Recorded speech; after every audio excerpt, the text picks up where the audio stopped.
a week and a half or so ago at the General Assembly meeting. And just as a reminder, we have some questions that we want to ask you to get input from you as we as a department are going through a strategic planning process that's really going to set our direction for the next 5 years. So from 2021 through 2026. And our goal in this process really is to position Towson University as a residential university where learning really is transcending the classroom. And we really hope to align all of our work with both university and divisional priorities. We know that the university's strategic plan has just recently come out. The Student Affairs Division is about to unveil their strategic plan this summer. And the diversity strategic plan from the university, it's also was released back in November. And so we want to just be sure that everything that we're doing in housing and residence life is aligning with that work and that we are reinforcing those priorities. And then lastly, we want to be really thinking about strengthening and sustaining our organizational structure and our operations, really in a way that we are putting students at the center of everything that we're doing. So again, Malik and I are here with a few questions that we want to kind of run through with you and get some input on. And we'll see how far we get. Hopefully we can get some good information. We feel like we really actually got really great information, even just from the one question that we were able to get feedback on at the last time that we were with you.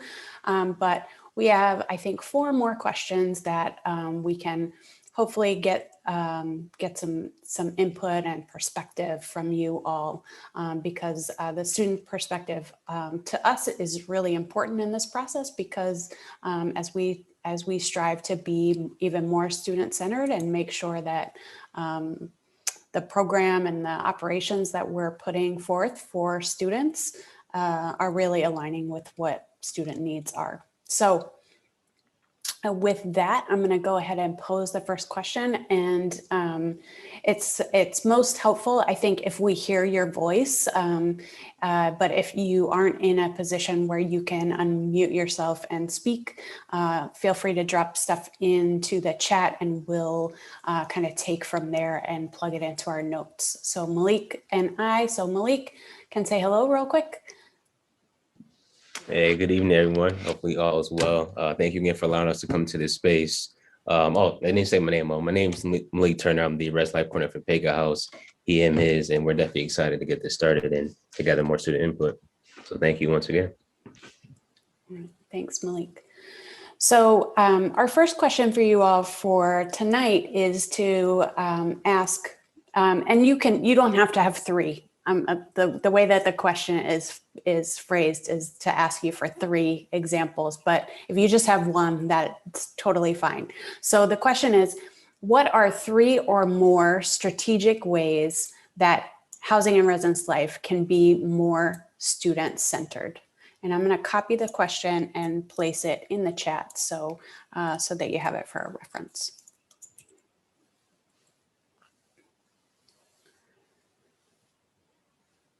So again, you can just unmute yourself and answer when you're ready.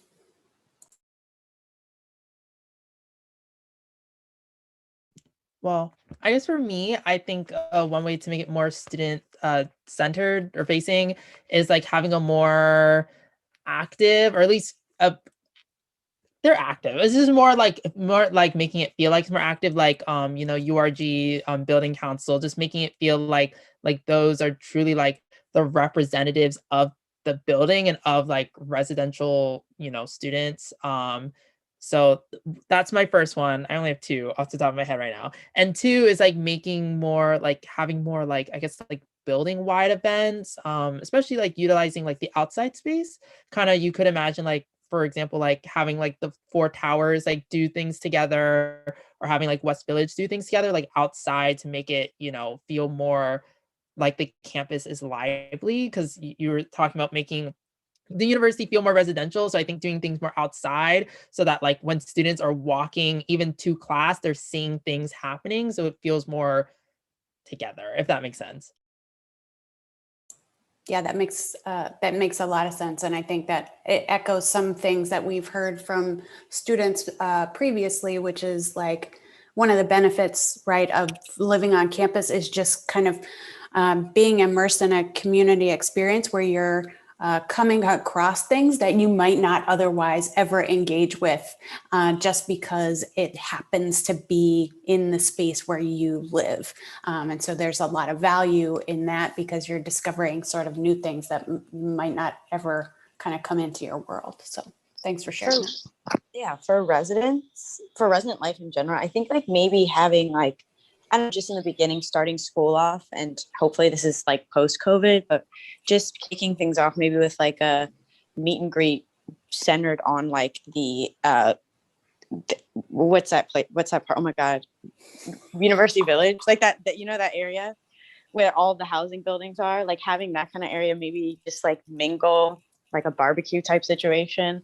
And like, I know this might sound weird, but you know, like how you could have informal competitions with housing, like that's cool.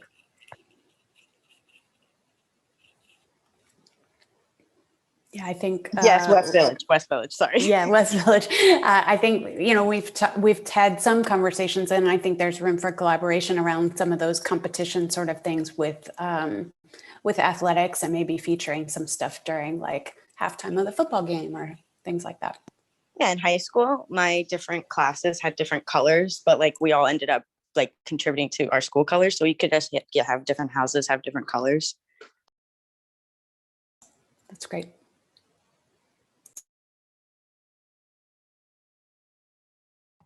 I think having like workshops for URG would be good so that building council would know like, hey, these are events that you guys could plan. This is how you can execute them well. Because I know like when I was president of my residence community, I think it was kind of hard at first, like trying to figure out, hey, what can I do? You're kind of like stumped.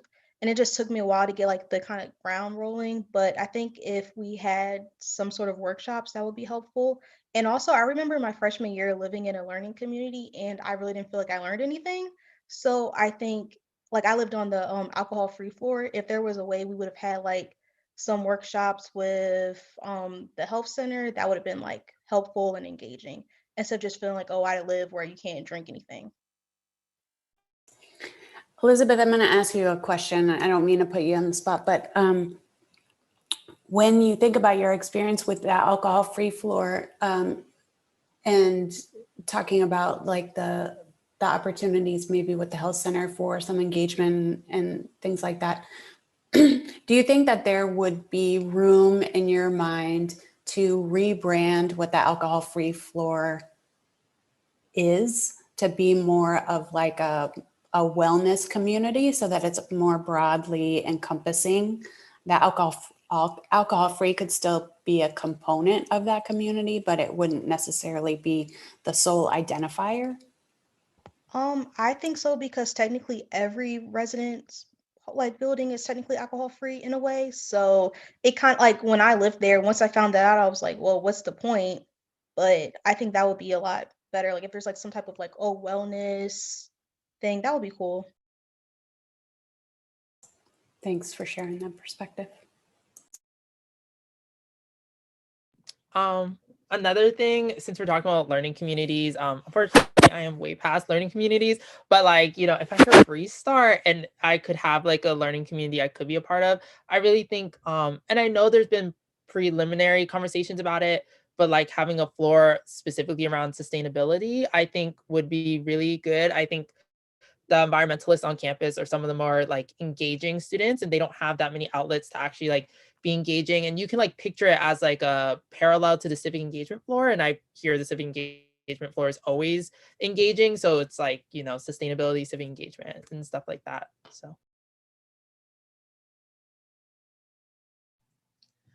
One thing I kind of wanted to add about the events, like some people mentioned the barbecue and competitions and like meeting other people on the floor and things like that. Like I don't know if we're just talking in general or as of right now, but one thing I would say look into is like maybe like keeping it like COVID friendly or COVID safe, because yes, students are coming back on campus, but they might still kind of be like, oh, well, wait a minute, 6 feet, I'm still not that comfortable with being around like a big crowd of people. So that's why I guess for those who did mention those type of activities, how would it kind of still be like COVID safe? If that question makes sense, I hope it does. I think that makes sense. At least, you know, going into next year, 2021, there'll still be a lot of hesitation, I think, from folks. I can read Lizzie's comment. She says, I think one of the reasons a lot of people move off campus is because they feel it is more cost effective. So prioritizing that community feeling, like Maya said, would make people feel like they're getting something they can't get off campus. I also agree with that. Sorry, I have a lot of ideas in housing. Oh, does someone else want to say something first? No, that was me. Go ahead, Olivia. Sorry, I have a lot of ideas when it comes to housing.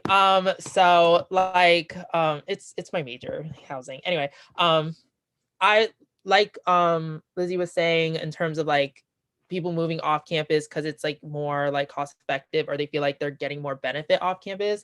And I know this is like a logistical economic problem and takes years of planning, but like I do think more diversity of housing would be more helpful. Like trying to like, I know because of Towson's growing, like more and more upperclassmen have to like go off campus just because there's not enough space.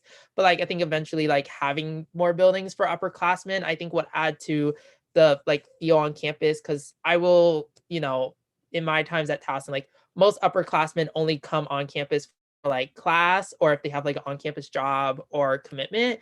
And so I think having more upperclassmen on campus would add to that feel and actually pull those off-campus students back into the community because they like come to see their friends. It's like a very easy location. So yeah.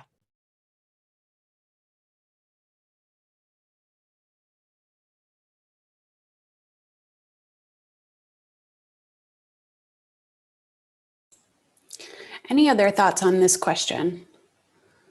I see that there's another couple comments in the chat. So one thing that is mentioned here is one thing that was my major driver for moving off campus was food. As someone who has a dietary issue, it's a niche issue, but I think it will go a long way in terms of accessibility. Yeah, so I think that, you know, we have a partnership with dining. We don't oversee dining, but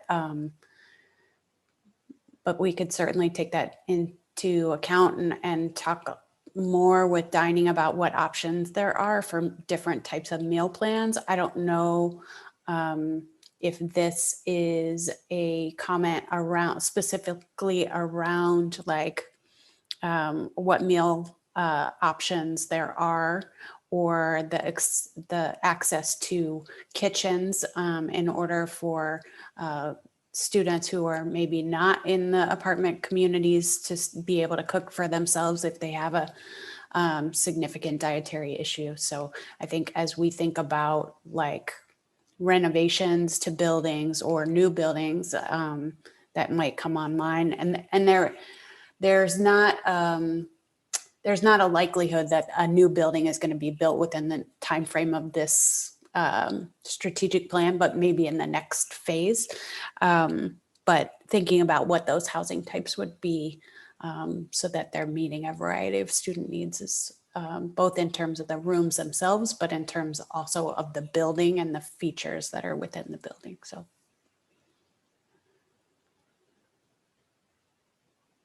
Any other thoughts with this question? Yes, one last thought, I promise. Last thought for this question from me. Allowing, this is like a logistical question as well, but allowing like maybe like student orgs to utilize the multi-purpose rooms in some buildings, because like sometimes they're like the perfect size for some student orgs to like use. Like I think of like when I was living in Residence Tower, like that multi-purpose room was like perfect, you know, for like maybe a small club meeting or something. I know it's a bit of a safety issue with, you know, like sometimes multi-purpose rooms are like just literally positioned in a way that like you can't get to publicly, but you know, maybe at least opening access to that maybe for like specific events if they pass like certain like things. Yeah, that's actually a really good point. There are some student orgs that are constantly interacting with students and people, like they put on these annual things that students look forward to, but they're not in places that I feel like if they were placed would bring attention to them, like West Village or these residence halls. Like that's a great point, Olivier.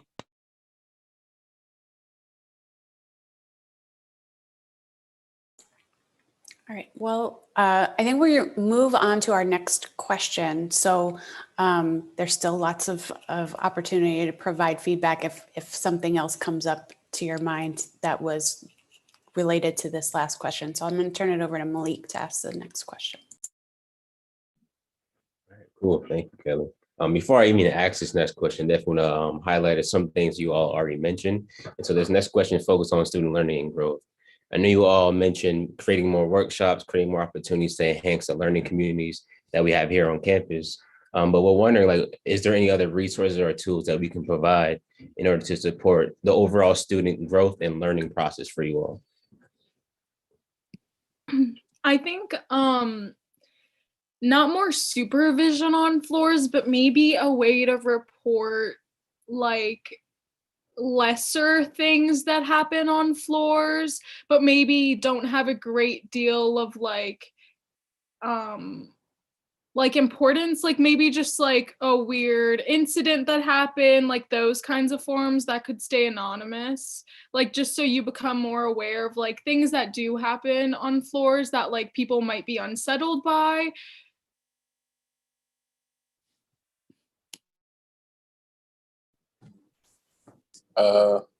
I would say community printers. I mean, these students are paying a lot of money. You know, sometimes they may not got like a little spare change to go to the printing stations and stuff. Not gonna sound that can cause like a stress. You got to get something printed. No, like the convenience of it all, like to make their like this also small things that make their living and education experience a little bit easier. So I would definitely say like a community printer in the dorms and stuff.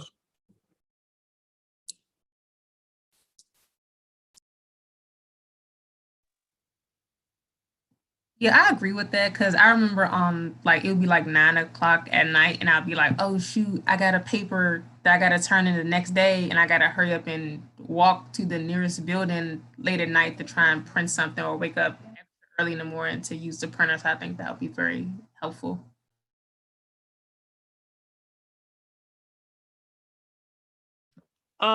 This is going to be very niche. But like better vending machine options. I was that one student who like at late at night I would spend like $5 on the vending machine in one night because nothing else was open. So I think literal like more diversity and options. Like I think the food at the vending machine is like good, but like healthier food alongside with the junk food, if that makes sense. So like something that's like both fulfilling, but also something that tastes good. If that makes sense.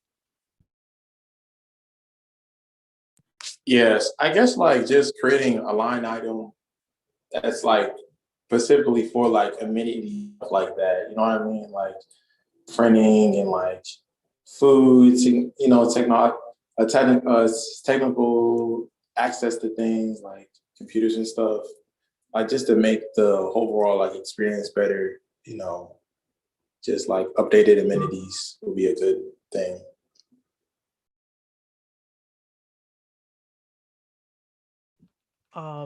Also because I lived in Res Tower, there was like they had international night, which is like they like different cultures. Oh, sorry, different cultures made like different food, and like I really enjoyed it. But I know they don't offer that in other buildings, and I think that's in like an event that I think other buildings, maybe not the exact same type of event, but like something similar that like maybe mashes like food and like different groups of people together to like help people learn, but also get like really delicious food. So yeah. I know that was an event that I was planning before COVID for my building, and a lot of people were really excited for it. So I think that's a good idea. Tower B used to have a crab fest? Okay, well, I never experienced that. It was my freshman year, and it will forever stay in my memory.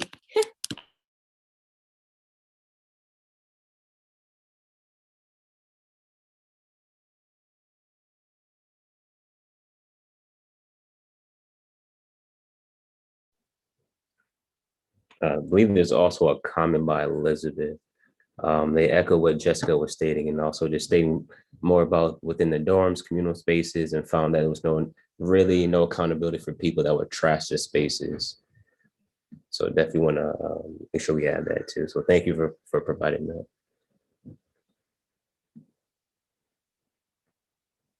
Yeah, there's some real great stuff. I don't know if anyone else has anything else to add based on any conversation that I already stated, or more ideas in order to enhance more learning and a resource that we can do to provide for you all. I think also, like, for instance, in Towson Run, where they have the study rooms, it would be helpful to provide chalk and like expo markers to write on the different boards, because I always wanted to use them but never had those things to use. So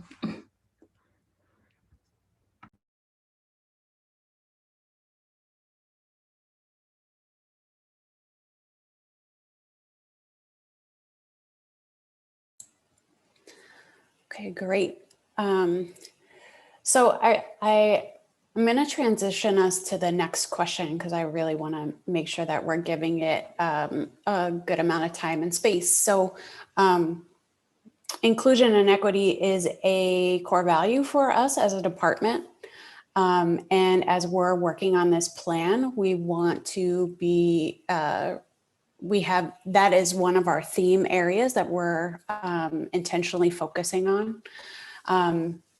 To be actionable rather than just something that we're espousing. And so the question is, how do you believe HRL can continue to embody inclusion and equity at TU? And I'm going to drop it in the chat.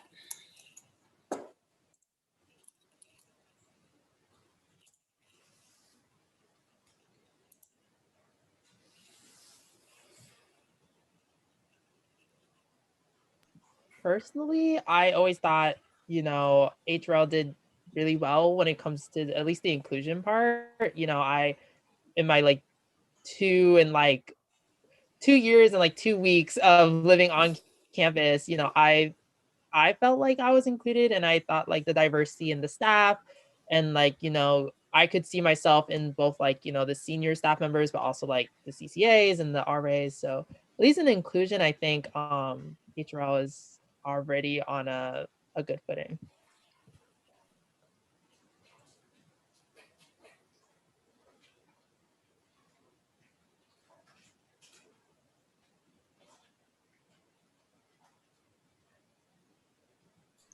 I think maybe I know you do in the beginning of the school year, you do scoops with SAPE, but maybe having more of those events with different partners. I know there's a lot of different ones in the health center. There's even an alcohol prevention one, and there's even ones towards body image, and then maybe even partnering with CSD and seeing if they have some kind of event that they can do for a night in a res hall.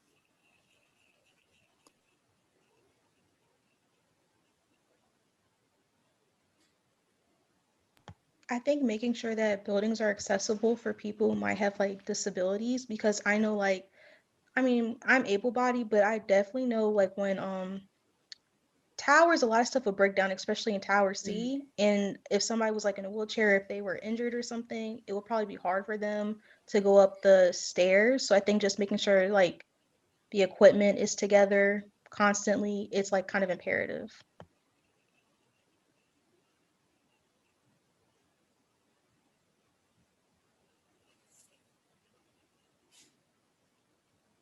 going off of what Jessica said, I think you could also work to have events with different organizations on campus, like maybe an event with BSU for one night, an event with Students Helping Honduras, just for them to educate on the different, I guess, multicultural differences that exist between us.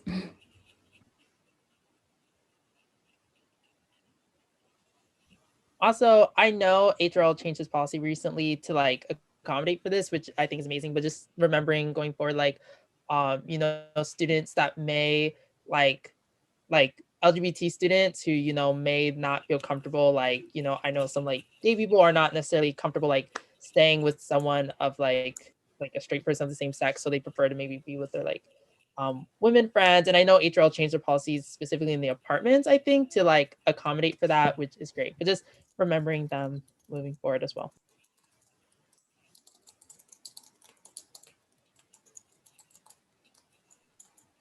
I would say that there's also an opportunity to collaborate with students who have disabilities. So whether they're challenged with hearing or seeing or vision or like whatever, there's like so many different things that students would, but they still, I feel like they deserve a chance to be able to participate in certain activities.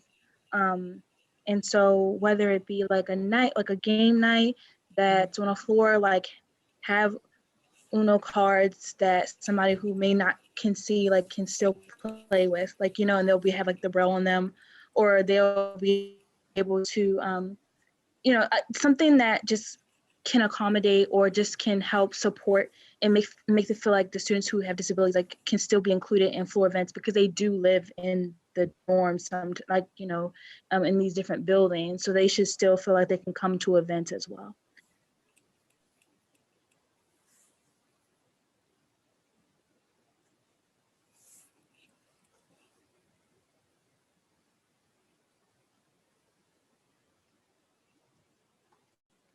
These are all great thoughts and ideas. I think most of them are focused on inclusion, which is awesome. I'm curious about if folks have any thoughts around equity and any things that we could do to really make sure that we're embodying equity in our practices. I guess just like maintaining a high standard between all the dorms, because there are clear differences between some of the dorms. Like some have like better facilities and like students like, well, I don't want to live there because like the AC unit's like on the wall or whatever. So I think just maintaining a high standard with the dorms and making sure they're as equal as possible, which is hard because, you know, some are like built in the 80s and it's like you have to work around it. But I think definitely just like trying to make sure they're all like as equal as possible, so some students don't feel like they're slighted if they don't get like a nice dorm. I definitely agree with that. You know, freshman year, I lived in Tower A, which is great. I love Tower A, but everyone was like, "Oh, I live in like West Privilege," which I know it was like a harmless joke. It literally meant nothing.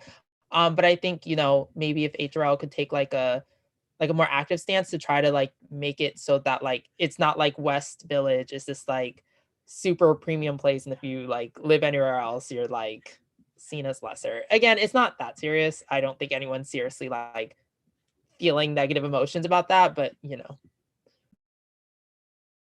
There's actually been some recent articles in like the Chronicle of Higher Ed and Inside Higher Ed recently about campuses that have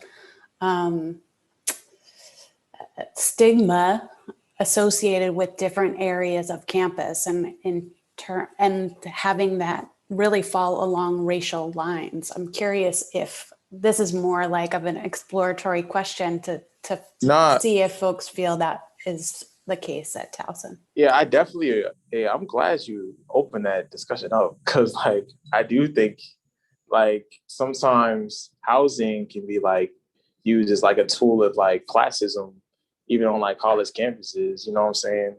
And like, you definitely, like, jokes are like, every joke got some truth to it. Like Olivia said, like, yeah, it's a harmless joke, but I mean, there's some truth behind that, you know what I'm saying? It definitely like can interfere with like the psyche of a college student, because like, dang, some students feel like they already don't belong here, and then, you know, they hit with these like acts of classism on a day-to-day, like that can interfere with their studies eventually.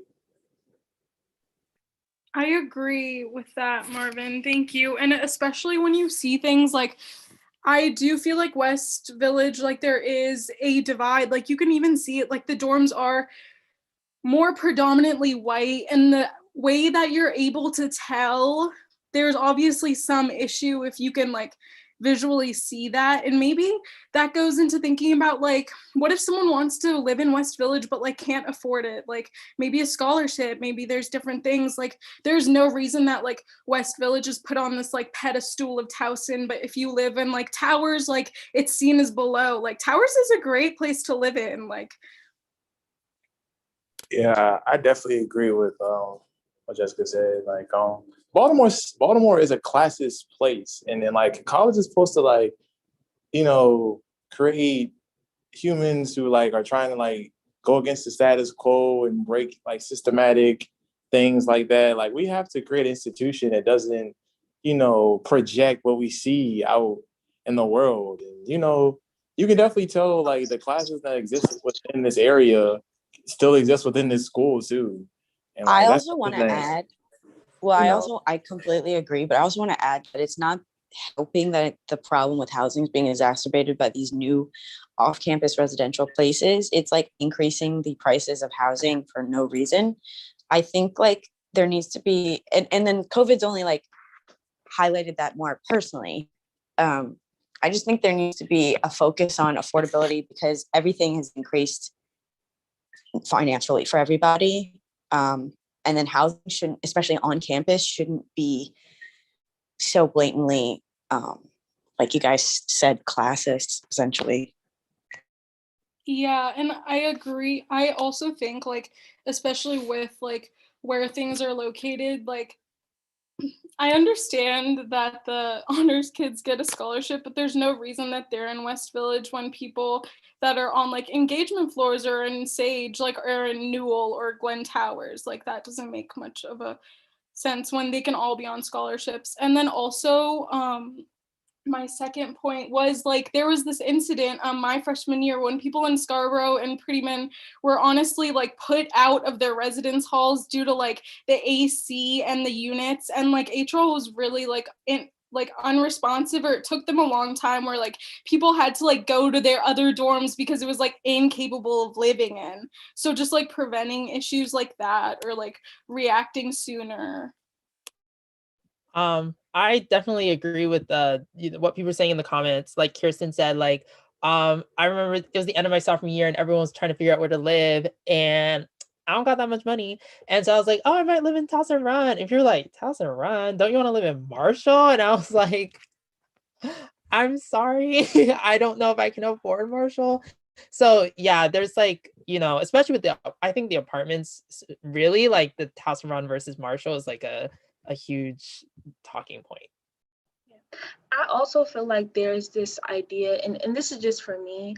I don't know if anybody else agrees, but when it comes, excuse like the noise if you hear banking, but there is like this idea that I have is like, if you can't afford a nice updated place, then you don't necessarily deserve, like I don't necessarily deserve to experience like a nice, like updated, clean, like well-run space. Like I think that there's still there, just because the price may be lower, it shouldn't compromise like a safe and comfortable living experience.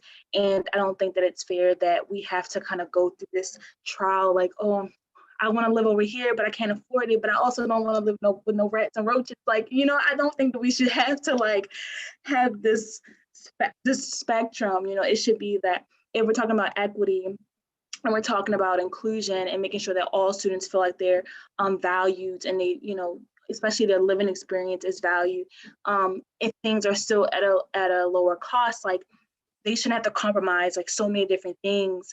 So that goes into like, okay, what type of things can you update or what can you improve in these spaces that may cost a little bit less, or a lot less, or whatever the price rate may be, but how can it still make it feel like students still say, okay, I'm okay with this, like this still feels nice and I can be here and stay here for a while. Yeah, thank you so much for that articulation. I think too, the other thing that that we need to do a better job of, and it goes back to some of the conversation that we were having earlier, is like, what is the value of living in this a certain type of community, you know, what are you getting from it? And, you know, we've been having some conversations about this amongst the strategic planning working group that Malik and I are a part of, but also as part of like some senior leadership conversations, that in the absence of us articulating and really providing a valuable experience for students, then what you're focused on is like the tangible stuff that you're getting for your money. And if that doesn't feel like you're getting what you feel like that money is paying for, like if it's not worth it, then we've got all kinds of problems. And so really, as we're kind of going forward, we want to be paying attention to both things, that that the communities that folks are living in are of value, and creating connection and creating personal growth and creating like learning environments that that are allowing students to succeed in their academic world and in their like personal own development, but also are places where people feel comfortable and feel safe to be. So so all of that matters. So I just want to thank you for the conversation. And we're running up on the end of our time. And so we had one last question. So I'm going to pose it with the last 5 minutes just for kind of final thoughts. And that really is just what other changes might you hope to see us in Housing and Residence Life examine or look at over the course of this process of our strategic planning?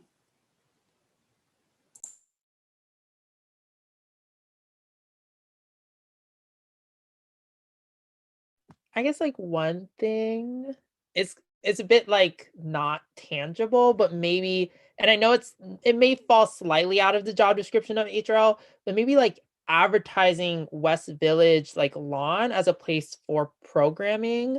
I think that will go a long way with like student learning, student engagement, just more because West Village is entirely residential and a lot of programming happens on like the main campus. And I think if you brought more programming to the West Village side, you bring more people to interact with more of the residential students. And so it like would feel more lively, if that makes sense. Because most students, especially ones who live off campus, will never go to West Village unless it's like for a special event inside the Commons or like to see like one friend every once in a while. So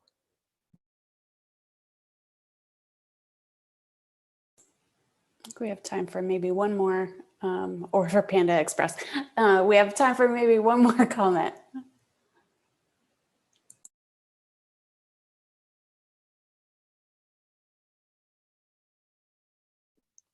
Well, I was just gonna say maybe something highlighting different students in the res towers. I know you highlight like the people that work at the desk. I'm sorry, I don't know the technical name. And then the RAs, but you like maybe other students, like building council isn't even highlighted as much as them, honestly. And they're elected by the tower.